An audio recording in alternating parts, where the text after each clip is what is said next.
Hello and welcome back to the Fox Strength Performance YouTube channel. I am Taylor Fox, and we're back at Powerbolt Warrington for another session. So this is going to be the final session of the Return to Strongman series, my secondary press day.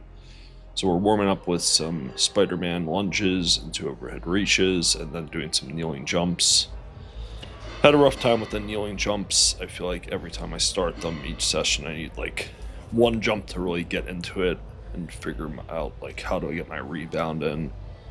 And there was one week I just completely cut them out and switched it to like a broad jump or something else because my hamstring was hurt and I just feel like I couldn't get under myself.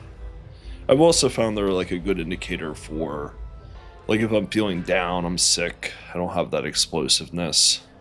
It's a good way to see like, okay, I really don't have that today. Like I literally just can't do a kneeling jump. Versus other days, like I really feel a good pop. These might seem a little goofy, but it literally is just me trying to rehab my hamstring.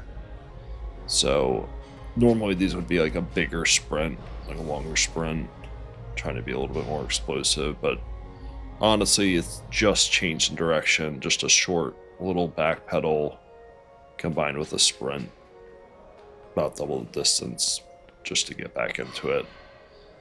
I did something along the same lines for a session I did recently at Next Level Fitness. You won't really see that video for a while, and I didn't film the actual training session. I filmed like the cardio after, but still just trying to kind of work back into things with the hamstring and make sure that, you know, it's good and healthy. I've done some stuff where I've felt great, like I pulled something like high 5s or 6, and then like I picked up a sandbag and it's just got tight again, and just something I want to be careful with. But overall it's feeling good, and I'm, you know, excited to be back into the stuff that's like a little bit more exciting. Haven't really gotten back into the Nordics yet, or inverse leg curl. I did some standing leg curl this weekend, but setting this up, so hanging weights, I wanted to add a little bit more to it. So we have the hanging chains. I like that those are on the ground to start, and then they come off. Get that perturbation and stability at the top. But I just wanted more weight, about 46 pounds per side. So then that's where the kettlebell comes into play. So I still want that like hanging fluctuation at the top and try to really hold the lock out there for a second or two. And then we'll just add some weight. These get really tough. It seems to be like anything over a plate 155 is really where it starts to come on and feel pretty difficult. But overall, they've been very good. And it's like I'm doing some heavier pressing in the early day of the week, or I kind of split that. So then I have 3 pressing days throughout the week.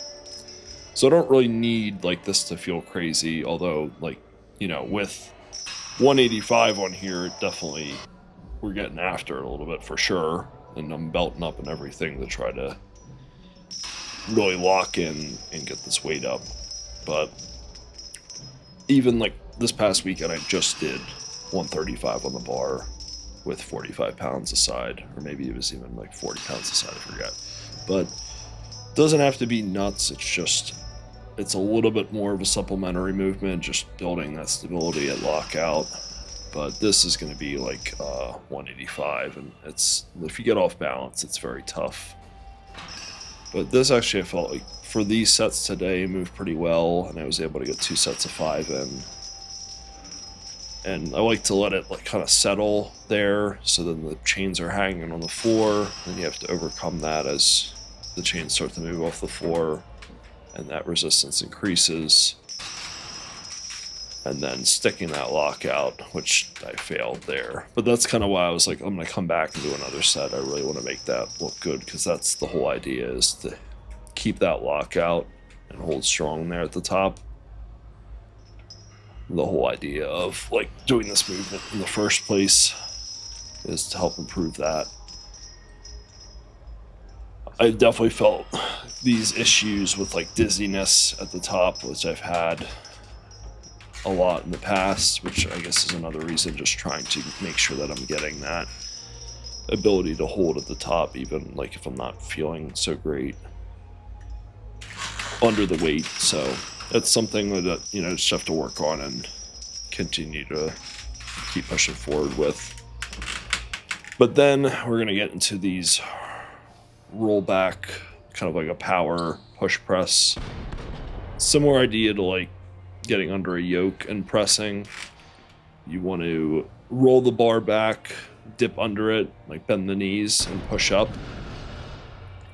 So it all needs to happen kind of in one motion. If you mistime it, just like if you mistime pressing a yoke, at least with like the thruster press type of variation, you're not going to hit it well. So you got to make sure you lock that in. So that's why I kind of combine these two, because I like to press a yoke like this as well.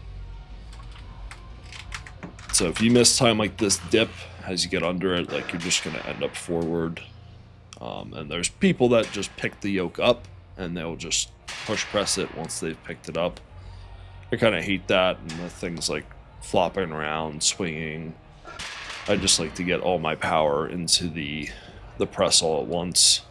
And you know, that was more off balance than anything, but you'll see like I'm gonna do this set and it kind of sucks, and then I'll come back for the next set and I feel like it looks way better, and I was just able to kind of lock on the technique and get that force output more optimized than this set. And it's just crazy. Like I was even like, why did that feel so easy? Whereas like I thought this set was gonna feel easy with it only being like 286, but it was pretty tough. And then I came back and crushed it. And it was the same thing with the yoke. Like this sucked and I was pretty annoyed. Like I feel like this should definitely be a weight that's easy, and I just couldn't stabilize. But then again, that's the thing that's kind of the point of this whole session, is like, you know, holding that lockout, being stable at the top. And if you can't do that, you're not getting the rep in competition. I just judged this past weekend, no rep to people. For stuff like that, you have to be able to hold it. So a lot more power here, much better technique, and then able to grind through some reps on this to finish off this whole little circuit of things. So I was pretty happy with this, and I think this is a thing. I mean, who knows, like this seemed very much a trendy event with like the anchor yokes at OSG. Haven't seen so much of it lately, but it's certainly a thing that could come back, especially if you have a yoke in the show already. Like doing a yoke press cuts down on the setup. It makes it easy to load weight and everything. Like the yoke already weighs something, so you don't need as much plates, and it's easy to just throw the plates on.